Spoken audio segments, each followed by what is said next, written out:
Advento pirmojo sekmadienio Luko Evangelijos 21 skyrius, 25-36 eilutės prabyla į mus netgi su ta gražia nuostabia pirmąją Advento žvake, tarsi kaip užsidegė tokia, vadinama aliarmo arba pavojaus lemputė. Mes čia turime bažnyčioje mūsų nuostabių draugų gaisrininkų dėka tokią raudoną lemputę. Jeigu per daug pasmilkom, taip pradeda blykčioti tą raudoną lemputę, negana to įsijungia ir garsas.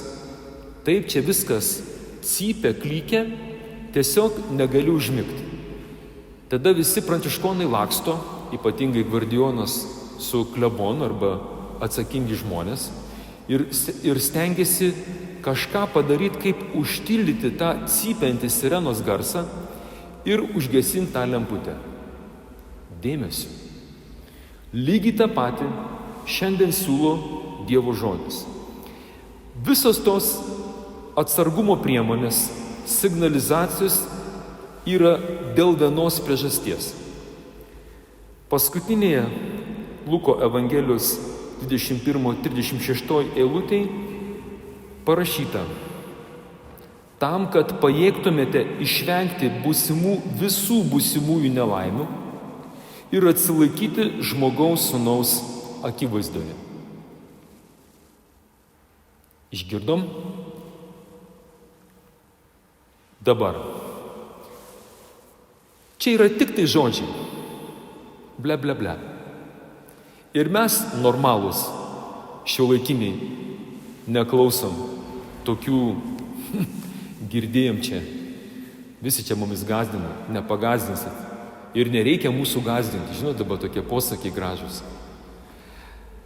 O viešpats, jisai nesiruošia nieko gazdinti, jisai kaip mylintis tėtis, viešpats per savo sūnų Jėzų mums sako: ei, aš tikrai sugrįšiu. Ir aš tas žmogaus sūnus, kai ateisiu, jums visiems reikės laikyti atsilaikymo mano akivaizdoje egzaminą. Aha, čia jau rimčiau. Ir jeigu aš kaip tas neprotingas mokinukas arba ta neprotinga mergaitė, kur Jėzus viename palyginime kalba apie tai, kad jisai sugrįžtų. Ir sako, tos 5 buvo protingos, kurios padarė namų darbus, 5 neprotingos, tai jeigu aš esu ta neprotinga mergaitė ir nedarau namų darbų, kai žmogaus sūnus sugrįš, aš paprasčiausiai bėgsiu nuo Jėzus. Aš nebėgsiu į Jėzų, pasitikdamas savo jaunikę, bet aš bėgsiu iš siaubo. Apie tai rašo Dievo žodis. Ten kalbama, kad sako, tie, kurie nebus pasiruošę, kurie nebudės, nesimels, kurie Advento laiką neišnaudos tinkamai, o užsiims tuštybėm. Taip pat paaiškinsiu kokiom. Paprasčiausiai tavo psichika neatlaikys. Net jeigu tu esi neblogas tikintysis, esi galbūt kietas vyrukas arba kieta mergina, kuri iki šios dienos susitvarkydavai su tikėjimu, su emocija ir tikrai nesikį įrodėjai savo draugams šito sakinio ir nereikia mūsų gazdinti, tavo į teisumą. Turiu pasakyti, nes mano tokia pareiga, kaip kunigo, kaip tas, kuris esu sargybinis ant sienų, perspėju. Psichika tavo, kai Kristus ateis, ir visi tavo triukai nepadės. Vienintelis šansas atsilaikyti žmogaus sūnaus akivaizdoje, tai būti malonės stovyje. Tai reiškia, per šį mėnesį pasistengkite gerai pasiruošti ir atlikti išpažintį. Kitas dalykas, visus 4 Advento sekmadienius pasistengkite dalyvauti mišiose ir priimti komuniją. Jeigu kas nors iš jūsų turėsit galimybę ir vidury dienos arba eilinę dieną ateiti, čia toks bus šalia visko pliusiukas, toks plius. Tai tik tai bus tau nuopelnas, turėsi dar daugiau jėgų. Bet jeigu užsimsi pasaulio apžavais, dovanokit, turiu pasakyti, netgi čia, kur esam visi, kalbu ne tik apie jumis, kalbu apie save kaip kunigą ir pranciškoną. Jūs manot, kad visi pranciškonai atsilaikys žmogaus sūnaus akivaizdoje? Nejuokaukit. Tik tie, kurie vykdo viešpaties Jėzaus šį žodį, yra šansas, kad ir tie pranciškonai kunigai atsilaikys. Jeigu ne, matysit mumis pabrukusiam uodegom, lendančiais po tais suolais ir bijančiais Jėzaus. Ką galime dar padaryti? Mielieji, kaip jau minėjau, šis adventas yra neeilinis. Jisai dar turi vadinamą tokį užrašą jubiliejaus metai. Jubiliejus tai reiškia, Dievas ypatingų būdų tau atleidžia visas tavo skolas, tavo nuodėmes. Ir kviečia tave, jeigu tu kam nors dar esi skolingas, tempėjai tą vadinamą, kai žmonės sako, gumą, kada nors gal atiduosiu skolą kam nors. Prašymas, būk geras, gal ne visą skolą, bent būk geras, bent pradėk atidavinėti tai, ką esi pasiėmęs, tai, ką esi pasiskolinęs. Viešpats, matydamas tavo gerą valią, tau sudarys sąlygas. Jeigu kažkas turite versliuką, turiu daugybę liudijimų iš savo brolių verslininkų, biznierių, kurie sakė, tą momentą, kai pradėjau atidavinėti skolas, mano verslas šoktelėjo 100%. Pradėjo ateiti finansai. Pagaliau galėjau atiduoti tiems, kuriems buvau skolingas. Toliau. Kas yra man skoloj? Nebūtinai tai yra pinigai, galbūt kažkas tai iš manęs pasiskolino kokį nors daiktą, priemonę.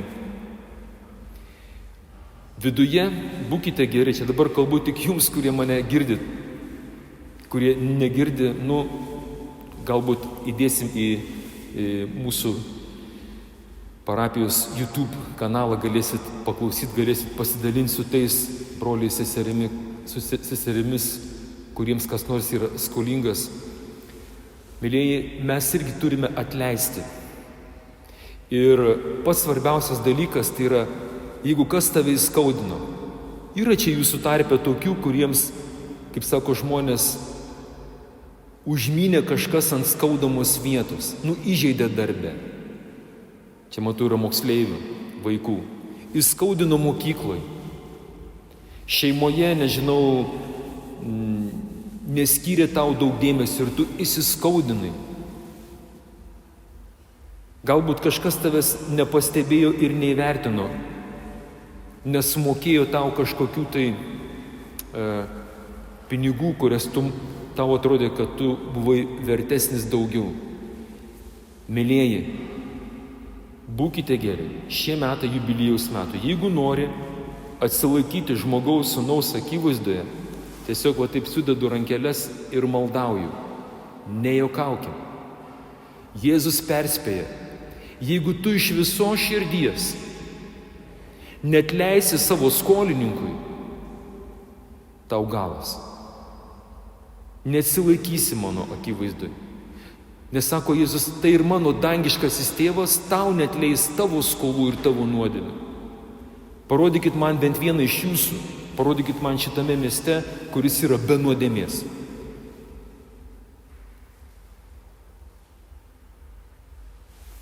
Galiu tik tai pacituoti šventąjį raštą, kad tokio nerasi. Nes Biblija sako, visi nusidėjo. Jeigu Dievo žodis pavartoja žodelį absoliuto, visi, tai reiškia visi, 100%. Gal tu nesijauti nusidėlis, bet kaip sako apaštalas Paulius, sako, parodyk man tas nuodėmes, kurių aš nematau. Šventoji dvasia, apkaltink mane kaip mama, mylinti mama. Parodyk mano tuos tarakonus mano galvoj, mintyse, aplinkoj, ką esu padaręs, kad kai tu Viešpatie sugrįši, aš galėčiau atsilaikyti tavo akivaizdu. Dabar pasakysiu dar antrą dalį, kad mes neužsiliuliuotumėm, sakydami, va dabar išgirdau homiliją, pasiruošiu, treniruosimės. Žinot, jeigu nebūtų mūsų priešo velnio, šėtono, tos senosios gyvatės, to kunigaikščio, kuris yra ore. Žinokit, viską, ką jūs sugalvojot, padarėt pasiryžimą per šį adventą, pasninkas ar ten atiduosiu skolas. Žinokit, jums pavyktų tai padaryti. Bet kadangi yra dar šis asmuo, priminsiu, kad tai nėra energija, tai yra piktoji dvasia, tai yra protinga būtybė. Kažkada buvęs angelios, šviesos angelas, kuris sukilo prieš meilę, kuris įžūliai iki šios dienos piktžodžiauja Viešpaties vardui. Ta piktoji dvasia, jai leista veikti advento metu. Piktai dvasiai Dievas leidžia kaip tam liūtui riaumoti, čia kada skaitėme šioje Evangelijoje pagal Luką, ir mus gąsdinti baisiais audringos jūros šniokštimais. Tai piktai dvasiai leis daryti ženklų saulėje, mėnulyje ir žvaigždėse. Ir kalbama, kad per šį advento laikotarpį, per šį jubiliejaus metų laikotarpį, žmonės, kurie sako, o man iki lemputės, žmonės, kurie mėgsta siaubekus, bus paralyžiuoti visom prasmėm. Fiziškai, išprotė žmonės. Parašyta, žmonės džius iš baimės. Praras apetitą, pasakysiu dar baisiau. Sustos virškinimo sistema. Nebegalėsi nieko valgyti. Kalbu iš praktikos, kadangi mačiau tokį vaizdą. Kai piktoji dvasia užpuolusi žmogų neleido jam valgyti. Mes darėm viską. Ir su sesutėm Klarisėm, ir su kunigais bandėm tą demoną išvaryti. Neleidžia viskas. Žmonės džius iš baimės, laukdami to, kas turės ištikti pasaulį. Nes dangaus galybės bus sukrėstos. Va ta piktoji dvasia, būkit pasiruošę, tai nebus kalėdiniai fejerverkai. Tai bus taip baisu. Dėl to aš ir kalbu tuos dalykus, nes kalbu jums, kalbu savo pačiam. Kad aš irgi, kad kitus mokydamas pats nebūčiau atmestinas. Piktoji dvasia padarys viską. Ir jau dabar pradėjau daryti. Štai šį vakarą viskas yra puikiai, miestas, tegul triukšmą kelia. Nuo rytojaus advento laike esame kviečiami budėkite ir melskitės. Pasaulis prigalvojo daugybę ginklų, psichologinių, gražių, spalvingų. Kad jūs tik tai negalvotumėt, tik nepasiruoštumėt žmogaus sūnaus sugrįžimui. Kad jūs, kai Kristus ateis, būtumėt užklupti netikėtai, nepasiruošę. Pilnas jūsų protas bus, kokią dar dovaną nupirkti. Akcija. Dabar kalėdinės nuolaidos. Šėtonas pasirūpins, aš tiesiog sakau, tiesiog pranašiškai kalbu. Jūs jau tą savo kailyje patyrėt praeitais metais. Nieko naujo ir šiais metais. Bus lygiai tas pats. Saugokimės apsirijimo, godumo, nesaikingumo. Saugokitės triukšmingų pasilinksminimų. Bus ten tų eglučių, ko tik norit. Kas galit, susilaikykit nuo tų visų triukšmingų pasilinksminimų. Suprantu, kurie įmonėse esat, darbovietėse, ten bus tos tie žiburėliai visokie. Atėjot ramiai, pabuvot, pasimeldėt, pasiėmėt dovanikę ir išėjot. Ištverkim. Bus momentas, kai uždegsime štai šią, matot, rožinę žvakę. Bus džiaugsmo sekmadienis. Paspausim žalią lemputę, galėsim linksmintis. Bet dar iki tos lemputės, 1-2 savaitės reikia iškentėti. Nežinau, ar mane girdite, mane suprantat, tačiau tiesiog prašau jūsų išnaudokite progą, kur yra ypatinga privilegija. Jūs esat vipiniai parapijiečiai, kadangi vienintelė parapija, kiek žinau, visam Klaipėdos regione yra mūsų parapija, kur vyksta kiekvieną dieną nuo 16 valandos budėjimo treniruotės. Kviečiu visus užsiauginti tikėjimo raumenis. Pratinkimės išbūti bent valandėlę Jėzaus Kristaus eucharistinio veido akivaizdoje. Ką tik tai buvo, neseniai mes turėjom, šiandien visą dieną vyko treniruotės.